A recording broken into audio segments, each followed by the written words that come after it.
कार्पण्यदोषोपहत स्वभावः पृच्छामि त्वां धर्मसम्मूढचेताः यच्छेयः सान्निचित्तं ब्रूहि तन्मे शिष्यस्तेऽहं शाधि मां त्वां प्रपन्नम.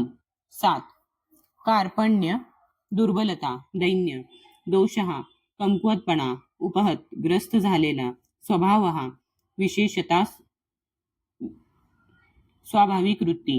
पृच्छामी मी विचारत आहे, त्वाम तुम्हाला, धर्म सम्मूढ गोंधळून, मोहग्रस्त, चेताहा अंतःकरणात, यत काय, श्रेयः सर्वतोपरी कल्याणकारक श्रेयस्कर, स्यात असेल, निश्चितम निश्चितपणे, ब्रूहि सांगा, तत ते, मे मला, शिष्यः शिष्य, ते तुमचा, अहम मी, शाधी उपदेश करा, माम मला, त्वाम तुम्हाला, प्रपन्नम शरणागत.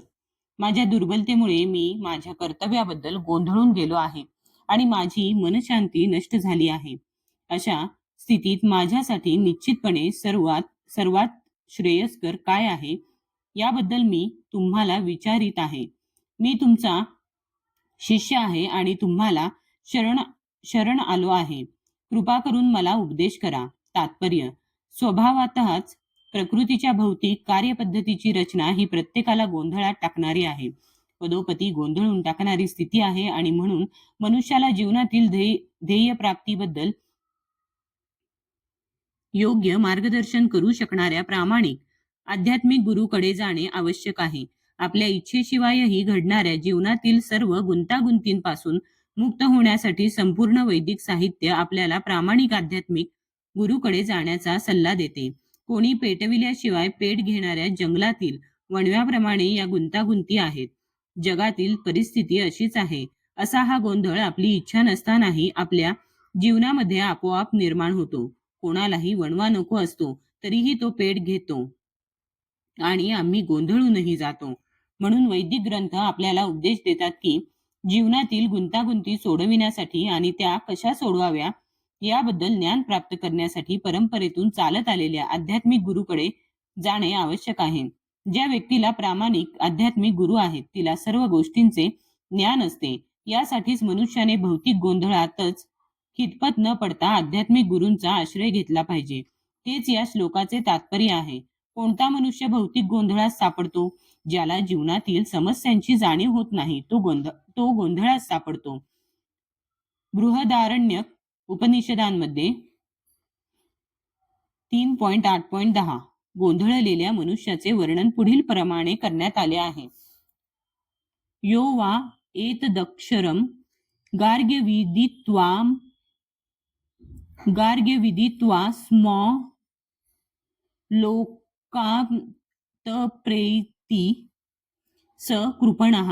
मानव असूनही जो जीवनातील समस्या सोडवित नाही आणि आत्मसाक्षात्काराचे ज्ञान प्राप्त न करता कुत्र्या मांजरांप्रमाणे या जगताचा त्याग करतो, तो कृपण मनुष्य आहे. जीवासाठी हे मनुष्य जीवन म्हणजे एका अत्यंत मौल्यवान संपत्तीप्रमाणे आहे. ज्या योगे तो जीवनातील समस्यांचे निराकरण करू शकतो. म्हणून या संधीचा जो योग्य प्रकारे लाभ घेत नाही तोच कृपण आहे. उलट पक्षी ब्राह्मण असतो तो या शरीराद्वारे जीवनातील सर्व समस्या सोडविण्या इतपत बुद्धिमान असतो. य एत दक्षरम गार्गी विदित्वा स्मलोकांतप्रैति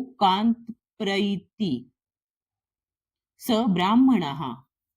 देहात्मबुद्धीने वश झालेल्या कृपण व्यक्ती आपले कुटुंब, समाज, राष्ट्र इत्यादींच्या प्रती अत्यंत आसक्त होऊन आपला वेळ वाया घालवितात. त्वचा रोगाच्या आहारी जाऊन मनुष्य आपल्या कुटुंबावर, उदाहरणार्थ आपल्या पत्नीवर, मुलांवर आणि इतर सदस्यांवर आसक्त होतो. कृपण व्यक्तीला वाटते की तो आपल्या कुटुंबियांचे मृत्यूपासून संरक्षण करू शकतो किंवा त्याला वाटते की आपले कुटुंब किंवा समाज आपल्याला मृत्यूच्या दाढेतून वाचवू शकतात. आपल्या मुलांची काळजी घेणाऱ्या पशूंमध्येही अशा प्रकारची कुटुंबाबद्दलची आसक्ती आढळून येते. अर्जुन हा बुद्धिमान असल्यामुळे त्याने जाणले की आपल्या कुटुंबियांबद्दलची आसक्ती आणि त्यांना मृत्यूपासून वाचविण्याची आपली इच्छा ही आपल्या गोंधळास कारणीभूत आहे. जरी तो समजू शकत होता की आपल्याकडून युद्ध कर्तव्य अपेक्षित आहे, तरी मानसिक दौर्बल्यामुळे तो आपले कर्तव्य पार पाडू शकत नव्हता. म्हणून तो सर्वश्रेष्ठ आध्यात्मिक गुरु भगवान श्रीकृष्ण यांना निश्चित उत्तराबद्दल विचारित होता. तो श्रीकृष्णांचे शिष्यत्व पत्करण्यास तयार आहे. त्याला मित्रत्वाची बोलणी थांबवायची आहेत.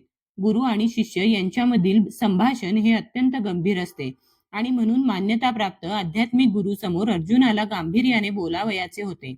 म्हणून भगवद्गीतेतील ज्ञानाचे श्रीकृष्ण हे आद्य आध्यात्मिक गुरु आहेत आणि गीता जाणणारा अर्जुन हा सर्वप्रथम शिष्य आहे.